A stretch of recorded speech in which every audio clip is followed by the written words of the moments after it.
জামাতের সাথে কূটনৈতিক তৎপরতায় পেরে উঠছে না বিএনপি।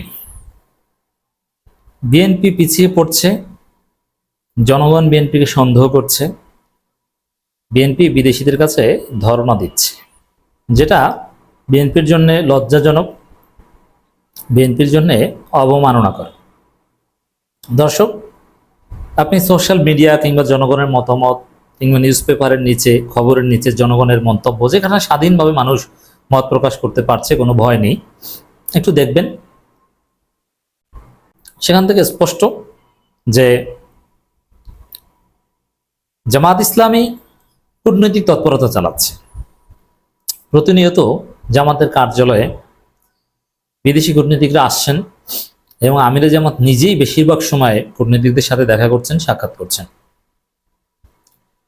কিন্তু এগুলো নিয়ে কোনো নেতিবাচক মন্তব্য নেই, জনগণের মধ্যে কোনো সন্দেহ সংশয় নেই, পজিটিভ যে জামাতের কাছে কূটনীতিকরা আসে। বরং আলোচনাটা এভাবে আসে যে জামাতের অফিসে গাড়ি পার্কিং সিস্টেম নেই, এক চিপা গলিতে গাড়ি রেখে হেঁটে হেঁটে যেতে হয়, কোনো সুন্দর পরিবেশ নাই। আবার জামাতের যে অফিস সেটআপ অত্যন্ত দুর্বল এবং নিচু মানের এবং রুচিহীনতার বহিঃপ্রকাশ। বিশেষ করে ডিপ্লোম্যাটিক মিটিং এর জন্য জামাতের কার্যালয় একদম অনুপযোগী, সরু সিঁড়ি। আমি দেখেছি, প্রত্যেকটা রুম ঘুরে ঘুরে দেখেছি। বিশেষ করে কনফারেন্স হল, যেটা সাংবাদিকদের সাথে মিটিং করার জন্য উপযোগী, ওই জায়গায় জামাত কূটনীতিকদের সাথে মিটিং করে। কিভাবে? যে একটা লম্বা টেবিল, যেখানে কমপক্ষে দুই পাশে 10 বা 15-30টা কমপক্ষে চেয়ার, ওই চেয়ারেই ভাগ করে কূটনীতিকরা এক পাশে বসেন, জামাতের নেতারা এক পাশে বসেন। এটা অসুন্দর। অথচ বিএনপির সেটআপ দেখেন, চেয়ারপারসনের কার্যালয়ে কূটনীতিক মিটিং করার ক্ষেত্রে পতাকা লাগানোর সিস্টেম থাকতে হবে, যে দুই দেশের পতাকা থাকে সাধারণত। তাছাড়া দুইটা চেয়ার থাকবে এবং দুই পাশে সোফা থাকবে, চেয়ারে দুই প্রধান বসবেন, এই মিটিংয়ে দুই হেড, দুই পক্ষে দুইজন, একটা নির্দিষ্ট দূরত্বে। আর অন্যান্য যে সোফা বা অন্যান্য চেয়ার থাকবে, সেখানে অন্যান্য প্রতিনিধিরা বসবে। এটা হচ্ছে কূটনৈতিক বৈঠকের সেটআপ। কিন্তু জামাতের বৈঠকের সেটআপ হচ্ছে রেস্টুরেন্টে 2-3 জনে বা 4 জনে বসে খায় যেরকম, ওরকম, তাও দুর্বল রেস্টুরেন্টে। মানে এটা কোনো কূটনৈতিক সেটআপ না। কিন্তু তারপরও জামাতের কার্যালয়ে যাচ্ছে একের পর এক প্রতিনিধি দল, কথা বলছে, মিটিং করছে। জনগণের মধ্যে কোনো নেতিবাচক সন্দেহ সংশয় নেই, বরং এটাকে পজিটিভলি দেখছে যাচ্ছে। এবং কূটনীতিকরাও এই যেটা অসুন্দর একটা পরিবেশে যে মিটিং করে আসে। কিন্তু বিএনপি আর বিএনপির এজেন্ডা, কথাবার্তা, এগুলোই সন্দেহজনক।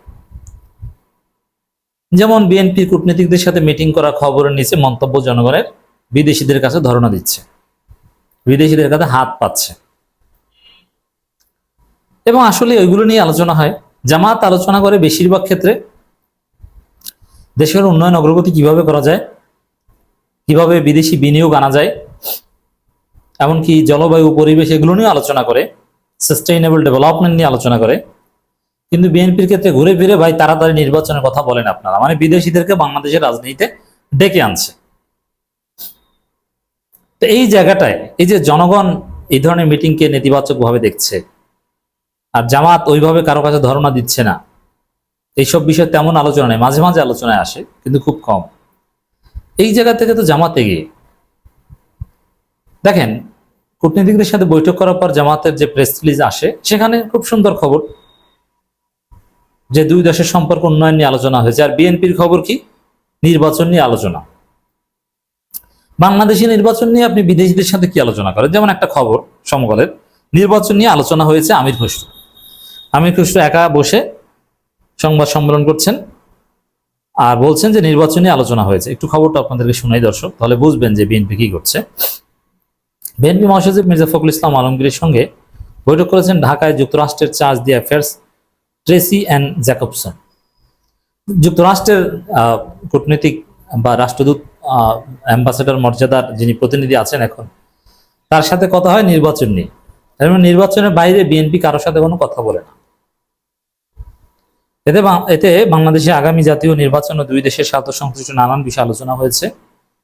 চেয়ারপারসন গুলশান রাজনৈতিক কার্যালয় এক সংবাদ সম্মেলনে বিএনপি স্থায়ী কমিটির সদস্য আমির হোসেন মাহমুদ চৌধুরী কথা বলেন।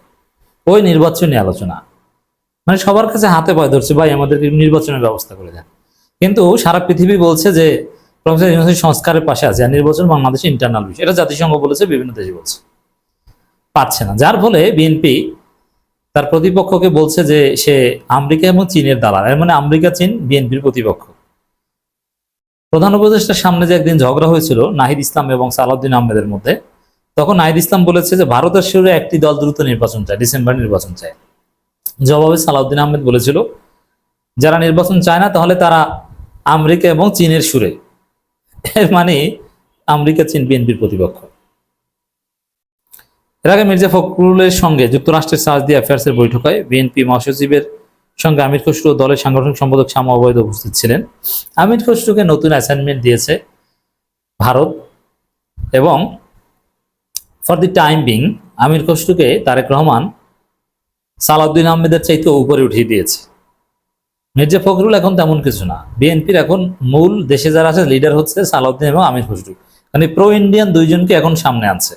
মির্জা ফখরুল প্রো ইন্ডিয়ান, কিন্তু মির্জা ফখরুলকে নানান কারণে সালাউদ্দিনকে উপরে উঠাতে, কারণ সালাউদ্দিন আহমেদ সরাসরি ভারতে যে ট্রেনিং নিয়েছেন রাজনীতির, কিন্তু মির্জা ফখরুল ভারতে যে ট্রেনিং নেন নাই।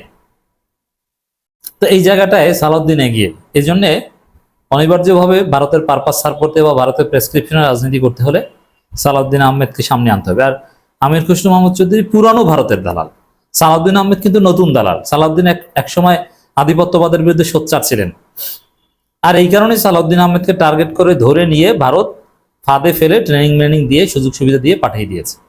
সালাউদ্দিন আহমেদকে যে গুম করা হয়েছে, এটা যে সালাউদ্দিন আহমেদের কনসেন্টে হয়েছে তা না, আসলেই গুম করা হয়েছে। তাকে জোর করে ধরে নিয়ে যাওয়া হয়েছে, কিন্তু ধরে নেওয়ার পরে ভারতের বশ্যতা স্বীকার করেছে সালাউদ্দিন আহমেদ। তারপরে তাকে আরামায়েশে 5 স্টার মর্যাদায় বিলাসী জীবনযাপন করার সুযোগ দিয়েছে, ট্রেনিং দিয়েছে। এবং অনেকে বলে থাকেন সালাউদ্দিন আহমেদের শরীরে ইন্ডিয়ান কোনো একটা চিপ আছে, যার মধ্যে ইন্ডিয়া সব তথ্য পায়। এক প্রশ্নের জবাবে আমির খসরু বলেন, ফেব্রুয়ারি নির্বাচনের ব্যাপারে মোটামুটি একটা জায়গায় এসেছি। নির্বাচন দিনক্ষণ নিয়ে তো একটা স্বস্তির ব্যাপার, সবাই জানে যে একটা জায়গায় এসেছি, এটা কূটনৈতিক আলোচনার বিষয়, কিন্তু এইটাকে বিষয় করছে। এর মানে এভাবেই বিএনপি বিদেশিদের ডেকে আনছে বাংলাদেশের রাজনীতিতে। এই জন্য জামাতের সেক্রেটারি জেনারেল বলেছেন আমরা বিদেশি হস্তক্ষেপ মুক্ত নির্বাচন চাই। এটা সবার জন্য স্বস্তি, শুধুমাত্র বাংলাদেশ ভেতরে না, আমেরিকা সহ বাংলাদেশে যারা পার্টনার আছে সবার জন্য একটা স্বস্তি। না, এই কথা বলেনি যে ফেব্রুয়ারিতে নির্বাচনে আমরা স্বস্তি আর এপ্রিলে অস্বস্তি, কথা কেউ বলেনি। নির্বাচনের টাইম ফ্রেমিং নিয়ে কারো কোনো অস্বস্তি বা প্রশ্নই ছিল না। সবার তো এসব ব্যাপারে একটা কর্মপরিকল্পনা থাকে, সুতরাং নির্বাচনের দিনক্ষণ ঠিক হওয়ার সবার জন্য ভবিষ্যতে সিদ্ধান্ত নিতে অনেক সহজ হয়ে যাবে। তিনি আরো বলেন, স্বাভাবিকভাবে বাংলাদেশের নির্বাচন, আগামী দিনের নির্বাচন, এ ব্যাপারে নির্বাচন পদ্ধতি সহ আমাদের নানান বিষয়ে আলোচনা হয়েছে। তারেক রহমান বৈঠক অ্যাপ্রিসিয়েট করেছেন লন্ডনে। মানে ঘুরে ফিরে যত কথা সব হচ্ছে বাংলাদেশের নির্বাচন, তারেক রহমান। অথচ দ্বিপাক্ষিক স্বার্থ সংশ্লিষ্ট কোনো বিষয় একটা পলিটিক্যাল পার্টি হিসেবে বিদেশিদের সাথে যে কথা বলতে পারে, এগুলো তাদের মধ্যে নেই, আছে জামাতের মধ্যে। এ কারণে জামাতের সাথে পারছে না, বিএনপি পিছিয়ে পড়ছে।